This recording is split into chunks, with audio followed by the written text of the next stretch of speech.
물건들을 보게 되면 그 일회용 제품들이 종종 있습니다. 그런 일회용 제품들을 보면서 여러 가지 공해 문제라든가 또는 여러 가지 환경 오염의 문제들이 발생이 되어지니까 그 부분을 좀 대치시키기 위해서 다회용 물건들도 종종 등장을 합니다. 예컨대 한번 쓰고 버리는 그 키친타월 같은 경우에 있어서도 이제는 종종 그런 게 있죠. 빨아서 쓰는 키친타월이 있습니다. 또 카메라도 그런 것 같습니다. 필름 카메라 같은 경우도 그저 한 번 쓰는 일회용 카메라가 아니라 다회용 쓰는 카메라가 등장을 합니다. 그런데 이 물건들을 곰곰이 잘 생각을 해보게 되면 일회용이 아니라 그냥 다회용이지 그 다회용이 오랫동안 꾸준히 쓸 수 있는 것은 아닙니다. 여러 번 빨아서 쓸 수 있는 그 종이 타월이라고 하더라도 그걸 가지고 계속적으로 수십 번, 수백 번 쓰는 사람은 없습니다. 그걸 못 감당하죠. 다회용 카메라도 마찬가지인 것 같습니다. 저는 그것을 여러 번 사용해 보진 적은 없지만 하다 보면 결국은 한계가 부딪히고 망가질 위험성이 높을 것입니다. 또 이런 경우도 있습니다. 전자제품 같은 경우에 있어서 이벤트성으로 내놓는 제품들이 있습니다. 예를 들자면 비디오 카메라 좋은 것이 있는데 그거 말고 기능을 좀 이벤트용이라 그래서 싸게 내놓는 제품들이 있습니다. 아주 싸게 내놓는 제품이 있죠. 근데 그 제품들을 보게 되면 가끔 가다가 제품은 되는데 몇 가지 중요한 기능들을 빼놓는 경우들이 있습니다. 그래서 싼 가격으로 내놓죠. 그런 제품을 접하게 되면 당장은 마음에 들지 모르지만 쓰는데 한계를 느끼고 불편함을 느낍니다. 그런데 그렇게 몇 번 기능은 같지만 반복되어지는 것이 아니라 어떤 때 정말로 중요한 것인데 제대로 일을 못하고 불완전한 것으로 되어진다면 한계가 있습니다. 예를 들자면 그 건전지를 넣고 쓰는 여러 가지 무슨 카메라 같은 것이 있다고 쳐봅시다. 근데 그 비디오 카메라 같은 경우를 하더라도 카메라의 그 배터리가 다 떨어지면 결국은 사용할 수 없습니다. 제일 좋은 건 뭘까요? 전기를 연결해서 계속적으로 꾸준하게 쓰는 것일 것입니다. 오늘 본문을 보게 되면 이제 성소와 지성소에 대한 얘기가 등장을 합니다. 그런데 성소와 지성소 얘기를 하면서 뭐라고 얘기를 하느냐? 첫 언약에도 라는 얘기가 나옵니다. 첫 언약은 무엇입니까? 첫 언약 말고도 그 다음 언약이 있다라는 얘기입니다. 그리고 계속적으로 히브리서 기자가 설명을 했듯이 첫 언약은 어떤 한계성을 지니고 있습니까? 문제를 지니고 있습니다. 완전한 해결이 안 난다는 것이죠. 그런데 오늘 이제 히브리서 기자는 둘째 언약을 설명하기 위해서 첫 언약의 특성을 보여주고 있습니다. 그것도 분명히 나름의 역할과 기능과 장점이 있었다라는 거죠. 그러면서 섬기는 예법과 세상에 속한 성소가 있더라라고 얘기합니다. 첫 언약 속에서도 사람들의 죄를 속죄해주는 그런 역할과 기능이 있었다라는 거죠. 그것을 위해서 어떻게 해야 됩니까? 그래서 자기 마음대로 드리는 것이 아니라 섬기는 예법을 따라 드려야 됩니다. 또 예법이 있으려면 또 제사를 드리려면 뭐가 있어야 됩니까? 장소가 있어야 되겠죠. 그렇기 때문에 성소라는 것이 등장을 합니다. 장막이죠. 그런데 재미난 거는 이것을 설명하면서 뭐라고 되어 있나요? 세상에 속한 성소가 있더라라고 되어 있습니다. 굳이 세상에 속한 성소라는 표현을 쓴 이유가 무엇일까요? 그 성소가 가진 한계성 때문이고 불안정성 때문입니다. 그러나 하나님의 성소는 그렇지 않다라는 것을 비교하기 위해서 이렇게 대조적으로 보여주고 있다는 거죠. 그럼에도 불구하고 이 첫 장막은 나름의 분명한 기능이 있었습니다. 어쩜 우리가 궁극적인 하나님 나라를 바라보면서 달려가며 이 세상에 속할 때도 어쩌면 교회도 이런 첫 언약처럼 또 세상에 속한 성소처럼 우리 신앙을 도와주는 역할들이 분명히 있습니다. 하나님 나라를 바라보고 궁극적인 하나님 나라의 도래를 이야기하지만 우리가 이 세상을 외면할 수 없는 이유가 바로 여기에 있습니다. 그것을 통해서 우리들이 신앙에 대한 것들도 한번 돌아봤으면 합니다. 물론 그 한계성을 분명히 본문에서 나타내고 있긴 하지만. 자, 먼저 이런 얘기가 나오고 있습니다. 예비한 첫 장막이 있고, 이 장막도 어떤 것입니까? 우리가 그냥 마음대로 세운 것이 아니라는 것이죠. 교회가 분명 하나님 나라가 오면 없어져야 될 곳이긴 하지만, 아니 완전해져야 될 곳이긴 하지만, 이 교회는 불완전할 수밖에 없고, 또 불완전하고 여러 가지 문제를 지니고 있지만 하나님이 준비하신 곳임을 우리는 기억해야 됩니다. 그러면서 이 안에 있는 것이 나옵니다. 등잔대와 상과 진설병이 있습니다. 이것은 무엇을 얘기를 합니까? 특별히 이 본문을 보게 되면 그렇게 얘기를 합니다. 이 성소는 어떻게 되어졌나요? 6절에 보면 이 성소에서 어떻게 행하죠? 이 모든 것을 이같이 예비하였으니 제사장들이 항상 첫 장막에 들어가 어떻게 합니까? 섬기는 예식을 행하고라고 되어 있습니다. 또 그에 반해서 7절은 어떻게 되나? 오직 둘째 장막은 대제사장이 홀로 1년에 한 번 들어가되라고 나옵니다. 어떻습니까?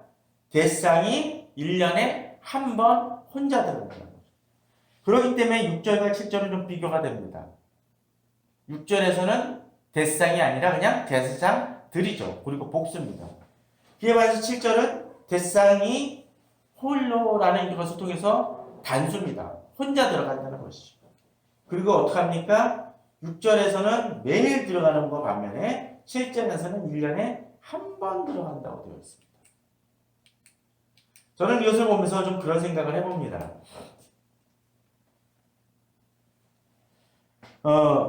2절에 나왔던 것처럼 예비한 첫 장막이 있고 어떻게 해요? 그 안에 등잔대와 상과 진설병이 있다고 되어 있는데 제사장이 들어가서 여기서 하는 것이 무엇일까요? 바로 여러 가지도 행하겠지만 무엇보다도 중요한 것은 어떤 것입니까? 바로 등잔대의 등잔이 꺼지지 않게 하겠죠. 그죠? 그러려면 어떻게 해야 됩니까? 기름을 채워넣을 것입니다. 또 그리고 뭐 해야 되나요? 상과 진설병이 있다고 되어 있습니다. 상이 있고 거기에 뭘 넣습니까? 진설병을 갈아주고 그런 역할들을 하게 됩니다. 이것이 매일 반복이 되어집니다. 저는 이것을 보면서 좀 그런 생각을 해봅니다. 우리가 드리는 예배 속에서도 바로 이러한 역할들, 또 우리가 매일매일 하나님께 기도하는 것들도 바로 이런 것들과 비슷하다는 생각을 해봅니다. 제사장이 매일매일 들어가서 여러 가지 진설병을 갈고 또 등잔에 불을 밝히는 그 역할을 하는 거죠. 우리들의 신앙도 매일매일 하나님 앞에 나아가는 요소가 있어야 될 것입니다. 그러기에 여러 가지 기도에 대한 얘기를 강조를 하고 또 말씀에 대한 얘기를 하는 이유 중에 하나도 바로 그런 얘기입니다. 최근에 그 유영기 목사님이라는 그 선한 목자 교회 그 목사님이 책을 한 권 냈습니다. 1시간 기도라는 책입니다. 그분의 교회에서는 1시간 기도를 운동을 하고 있다고 합니다. 이분은 뭐 참 다양한 운동도 많이, 영성일기 운동도 해가지고 매일매일 그 영성일기 쓰자는 운동도 했는데 1시간 기도를 얘기합니다. 어떤 분은 1시간 기도 갖고 되겠냐고 이야기하는 분들도 있을지 모르지만 이분이 얘기하는 것은 바로 그것입니다. 1시간이라도 주님 앞에 무릎 꿇고 나아가자는 운동을 통해서 전성도가 하나님과의 관계를 계속적으로 이어갈 수 있도록 하고자 하는 것이 바로 그분의 취지입니다. 퀴티도 어떤 면에서 그렇습니다. 하나님의 말씀을 매일매일 묵상하는 것이죠. 전 더불어 그것과 더불어 성경 읽기도 좀 같이 하셨으면 합니다. 그런 연유가 무엇이겠습니까? 바로 주님 앞에 우리가 제사장으로서 등잔대를 갈고 상과 진설병을 그 배치하고 가는 역할들을 바로 이런 기도와 말씀을 통해서 행할 수 있다는 것입니다. 제가 오늘 제목을 성소 그리고 지성소 그리고라고 했던 이유가 뭘까요? 지성소로 가기 위해선 어디를 거쳐야 됩니까? 성소를 거쳐야 됩니다. 그것이 없다면 지성소로 나아갈 수가 없습니다. 성소에서 매일매일 한 번도 등잔대를 제대로 갈지도 않고 진설명을 하지도 않았더라면 지성소로 나아가기가 쉽지 않을 것입니다. 만일 어느 음식점에 들어가는데 이 음식점 앞에서부터 뭐 쓰레기가 잔뜩 쌓여있고 여러 가지 뭐 개똥이라든지 그런 것들이 너저분하게 있다면 누가 들어가겠습니까? 그 음식점 가지 않을 것입니다. 아무리 그 안에 만난 것이 차려져 있다 할지라도 안 갈 것입니다. 하나님 앞에서도 마찬가지일 것입니다. 우리가 하나님께 더욱더 깊이 나아가기 위해서는 제일 중요한 것 중에 하나는 바로 이렇게 등잔대와 상가진설명과 같이 매일매일 하나님과 만나는 그 관계가 되어져야 될 것입니다. 두 번째로서 또 둘째 휘장지에 있는 장막을 지성소라 일컫노니라고 되어 있습니다. 이것은 1년에 한 번 들어간다고 되어 있었죠. 그것도 대상이 혼자 들어갑니다. 어쩌면 이것을 제가 지금 얘기하려는 거하고는 조금 관계가 거리가 있을 수 있을지 모르지만 저는 어떤 면에서 절기라든지 그런 것들을 이 지성소에 들어가는 것과 비슷하지 않을까라는 생각을 좀 해봅니다. 지성소에 들어가는 것은 무엇입니까? 특별하게 들어가는 것입니다. 물론 예수 그리스도를 만남을 통해서 우리는 어떻습니까? 예수 그리스도가 십자가에 달려 돌아가심으로써 지성소의 휘장은 찢어졌습니다. 그게 뭡니까? 우리가 수시로 아무 때나 주님께 기도하면 응답받을 수 있음을, 주님이 나의 기도를 들으신다는 것을 이제 우리가 그럴 자격을, 그럴 권리를 하나님 앞에서 얻었다는 것이죠. 그러나 그럼에도 불구하고 우리 자신을 돌아보며 깨우치기 위해서는 이런 지성소처럼 우리 자신을 돌아보면 필요합니다. 최근에 여호수아 큐티가 매성경이 끝났는데 거기에 그런 본문이 등장을 합니다. 우리가 이제 이스라엘 백성들이 요단강에 건너가기 전에 좋은 땅을 발견을 하죠. 그런데 어떻게 합니까? 므낫세와 루벤 그 반지파가 두 개와 반지파가 어떻게 합니까? 그 땅을 소유하겠다고 얘기를 하죠. 그러고서는 그 나머지 가나안 땅을 정복하기 때까지 요새 몇몇 지키는 사람만 남겨놓고 어떻게 합니까? 다들 들어가서 도와주고 행합니다. 거의 30년, 40년이 이제 지나면서 이제 어떤 일이 벌어지나요? 여호수아가 땅을 다 정복하고 일부 땅이 남긴 했지만 땅 분배까지 되고서는 이제 이 족속이 이 두 반지파가 돌아가게 되어 있습니다. 근데 어떤 일을 행하나요?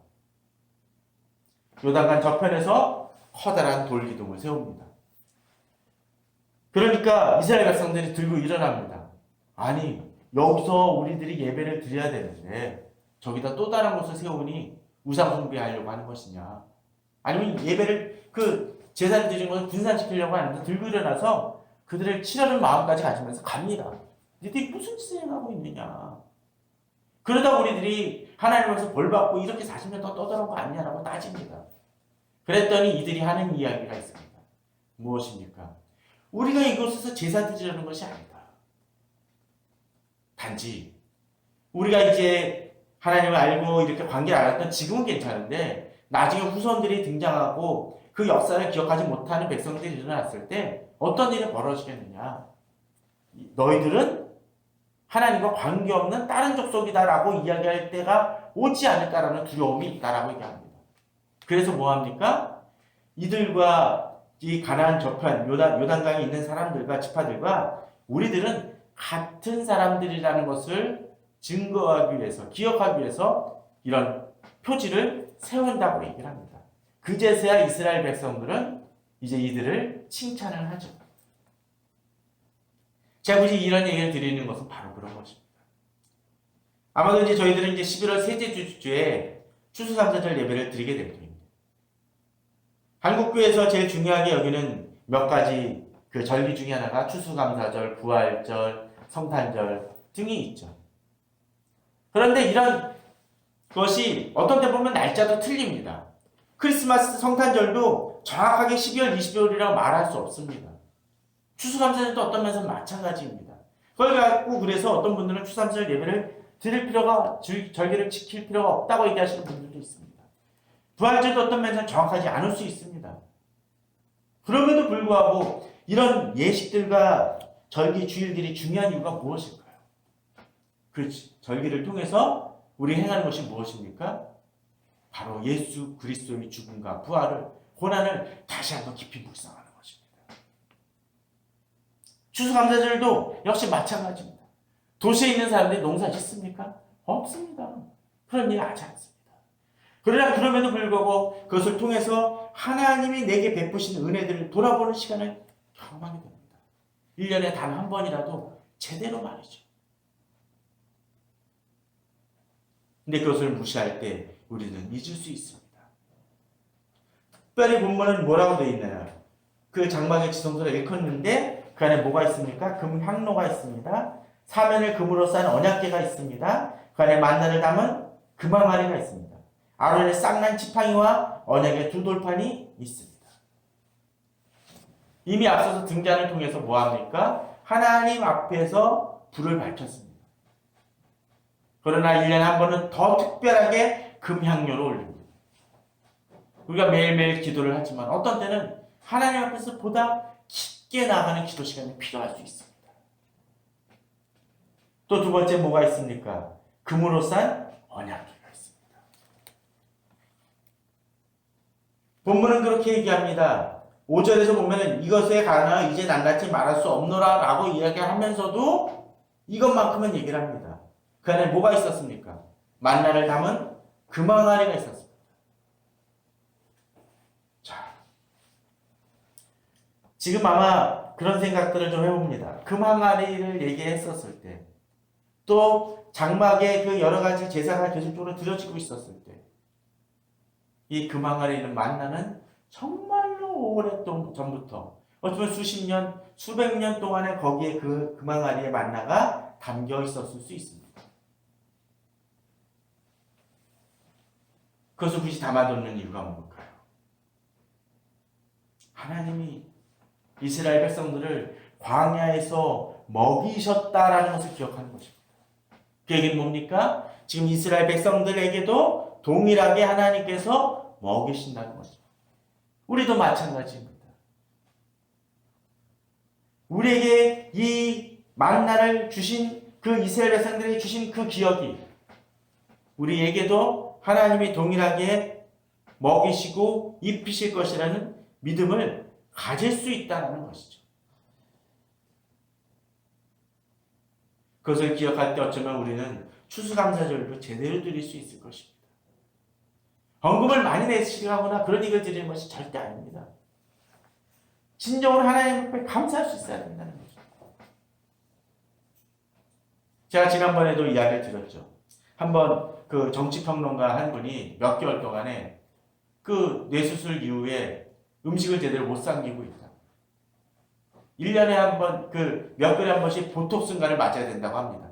그걸 통해서 여기 목 근육을 열어준대요. 그래서 이제 물이나 그것을 삼킬 수 있게 하려고 한동안은 그것도 못 먹었다고 합니다. 근데 이번에 수술이 잘 돼서 한동안 이제 죽을 조금씩 몇 개월 만에 처음으로 먹어봤대요. 그리고 최근에 이제 조금은 이제 갈아있는 음식들을 죽이 아닌 것들도 조금씩 남기기 시작을 했다고 합니다. 이분 하는 얘기가 그렇습니다. 아내와 검사를 받고 나서 처음에 그랬대. 저기 있는 짜장면집 우리 한번 가자 라고 이야기를 했는데 수술을 받게 돼가지고 아직까지 못 가봤다. 그런데 이분이 이제 음식을 조금씩 먹으면서 사진을 올립니다. 이 음식 먹는 것 자체가 감사할 때 먹으면, 물론 그분은 그리스도인은 아니긴 하지만 역시 우리도 마찬가지입니다. 음식을 먹는다는 것, 또 어떤 때는 걸어 다닐 수 있다는 것 자체가 축복임을 우리는 잊고 삽니다. 또한 본문은 어떤 것이 있습니까? 아론의 쌍난 지팡이가 있습니다. 아론의 쌍난 지팡이는 뭡니까? 많은 자손들이 다른 지파들이 들고 일어났었을 때 모세가 얘기를 하죠. 지팡이를 갖고 오라. 그 갖고 와서 어떻게 합니까? 그 중에 아론의 지팡이만 싹이 납니다. 이 지팡이는 어떤 것입니까? 뿌리가 없는 지팡이입니다. 그럼에도 불구하고 싹이 납니다. 그것을 통해서 보여줬던 것이 뭡니까? 권위에 도전하지 말라는 것이죠. 이것을 혹시나도 목사님들 중에 그런 분들이 있을지 모를 것 같습니다. 이걸 가지고 목사의 권위에 대해 절대 그거 하지 마라. 그러다가 벌 받는다. 뭐 벼락 떨어진다는 걸 하실지 모르겠어요. 이거 보면은 그 얘기를 하는 것이 아니에요. 어떤 때에 하나님이 주신 권위, 아론이 자기를 내세운 게 아니라 하나님이 주신 그 권위가 있을 때 그 권위를 귀하게 여기는 것을 기억하라는 것이죠. 아론의 당시 권위는 그러했습니다. 지금의 권위처럼 여기는 것이 아니라 우리는 대신 하나님의 권위를 귀중히 여기고 중시 여길 줄 알아야 된다는 거죠. 또 어떤 때는 정말로 하나님 앞에서 바로 선 분이라면 바로 그런 분이 하나님의 말씀을 올곧게, 분명히 전하는 제가 합니다. 올곧게 전하고 있을 때 그 말씀을 결코 가볍게 여겨서는 안 된다라는 것입니다. 다시 얘기하지만 목사가 하나님의 말씀과 떠나서 전한다면 그 말씀 지키지 마십시오. 그게 옳습니다. 그러나 하나님의 말씀을 올곧게 전하고 있다면 거기에 대해서는 순종해야 됩니다. 또한 그와 더불어 갖고 있는 것이 무엇입니까? 언약의 두 돌판입니다. 십계명입니다. 그 얘기는 뭡니까? 하나님의 말씀이 언제나 그들 속에 중심으로 잡아야 된다는 것을 보여주는 것입니다. 마치 돌로 새겼었을 때 그것은 더 이상 지울 수 없고 변하게 할 수 없는 것처럼 우리 하나님 앞에 나아갈 때 이것만큼은 놓치지 말아야 된다는 것을 우리가 이해합니다. 그래서 가끔씩 목사님들이 이 부분을 가지고 장막론으로 설교를 하고 그렇습니다. 잘 하시는 것 같아요. 그러면서 여기 외에도 여러 가지 얘기를 하죠. 뭐 물두멍 같은 것을 가지고 설명을 하기도 하고 옷을 갖고 그 대상들이 또는 제상들이 입고 있는 옷에 대해서 여러 가지 설명을 합니다. 전에 제가 있었던 교회에서 그 초등학교 학생들을 데리고 그 장막 그 박물관에 한번 간 적이 있습니다. 음성이 정확히 제가 위치는 기억이 안 나는데 그곳에 가면은 여러 가지 설명을 좀 하시는 게 좀 문제가 있지만 그 박물관만큼은 정말 가볼 만합니다.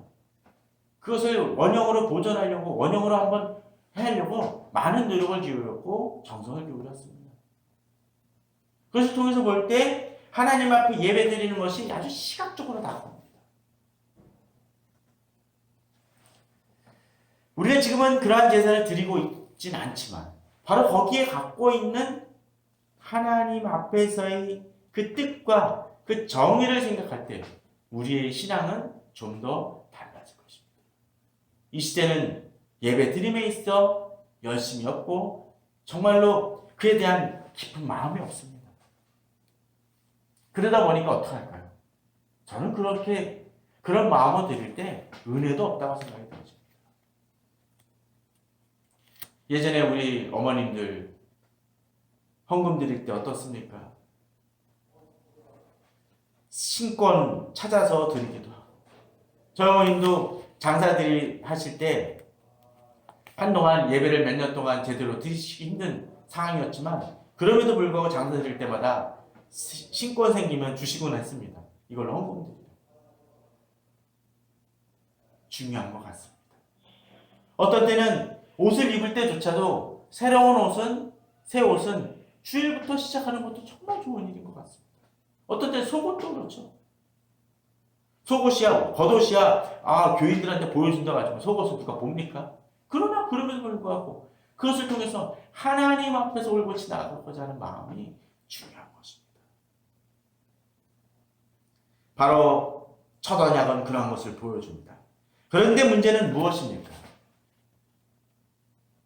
이렇게 아무리 한다 할지라도 어떻게 해요? 이것으로 해결이 안 난다는 것입니다. 마치 다이어 물건처럼 아무리 몇 번 써도 결국은 버리는 물건처럼. 그래서 앞에 본문에서 어떻습니까? 제사장과 대상들도 뭐합니까? 결국 죽는다는 거예요. 모세가 뛰어난 사람이었지만, 아론이 정말로 뛰어난 대상이었지만, 지금 여기 남아있는 건 뭡니까? 아론의 지팡이만 남았습니다. 여호수아도 결국 죽음을 맞이합니다. 그리고 그 누군가 뒤를 이어야 됩니다. 여호수아에 보면 여호수아가 마지막에 그렇습니다. 여러 가지 결단하도록 도움을 줍니다. 너희들이 하나님만을 섬겨라. 지금 너희들이 안 하겠다면 포기해라. 그러나 나와 내 자손들은 하나님을 섬기겠다라고 얘기합니다. 그러자 이스라엘 백성이 어떻게 하나요? 자기들도 섬기겠다고 결단합니다. 그런데 결단하고서 어떻게 됐습니까? 여호수아 뒤에 이어지는 사사기에서는 그들이 왕이 없는 모로 자기 뜻대로 행하더라고 얘기를 합니다. 거기 왕은 뭡니까? 결국 하나님입니다. 결국 범죄에서 넘어지고 다시 회복하는 일들을 반복을 합니다. 그것이 그들의 한계이고 그들의 한계만이 아니라 뭡니까? 우리들의 한계이기도 합니다. 종종 그런 얘기를 합니다만 큐티 무용론을 얘기하면서 큐티하다가 이제 오늘 적용할 점 해가지고 두세 가지 적습니다. 그런데 그 생각을 해봅니다. 사람들이 무용론을 얘기하는 것은 그 두세 가지 적용을 하지만 실제로 사람은 별로 안 달라진다는 거예요. 그렇습니다. 한 세 개지만 한번 해보죠. 세 가지씩만 적용을 내놓게 되면 1년이면 며칠입니까? 3, 3, 9, 3, 6, 18, 3, 5, 15 하게 되면 한 1095개가 적용이 되어집니다. 10년이면 몇 개인가요? 1950개인가요? 그렇게 될 겁니다. 그렇게 되고 나면 정말 그걸 다 적용하면 사람이 어떻게 할까요? 성인 문제가 돼야 되죠. 근데 그렇습니까? 안 그렇습니다. 저도 옛날에 보면 한 번 적용한 것을 일주일 내내 적용하는 경우도 있습니다. 왜 그렇습니까? 우리가 불완전하고 넘어지고 실패하는 인간이기 때문에 그렇습니다. 본문을 보면 제사장도 마찬가지입니다. 역시 동일한 사람에 지나지 않습니다. 그들도 특별히 7절을 보게 되면 자기와 백성의 허물을 위하여 드리는 피 없이는 아니하나니 들어갈 수 없다라는 거예요. 속죄 없이는. 저는 그러기 때문에 이 세상에서 많은 영적 지도자들이 잘하다가 넘어지는 거 이해됩니다. 물론 그들을 옹호하거나 변명하자는 것이 아니라 그것이 인간의 한계라는 거예요. 우리가 예배 드리며 이렇게 하지만 우리는 실수하고 넘어집니다. 그러나 8절에 보십시오. 성령이 이로써 보이신 것은 첫 장막이 서 있을 동안에는 성소에 들어가는 길이 아직 나타나지 아니한 것이다. 뭡니까? 분명 첫 장막이 나름의 유익이 있고 그렇지만 이것이 불완전하고 문제를 지니고 있지만 이제 어떡합니까? 이것이 걷어져야 이제 새로운 언약이 나타난다는 것이죠. 이제 다음 시간에 그 부분에 대한 것은 나누겠지만 결국 이 부분을 여시는 분이 누구십니까? 예수 그리스도이십니다. 예수 그리스도를 통해서 우리는 하나님께 온전히 나아갈 수 있게 되었고 우리는 나아갑니다. 우리는 그 은혜를 기억하기 위해서 기도하고 말씀을 나누고 또 주님을 바라봅니다.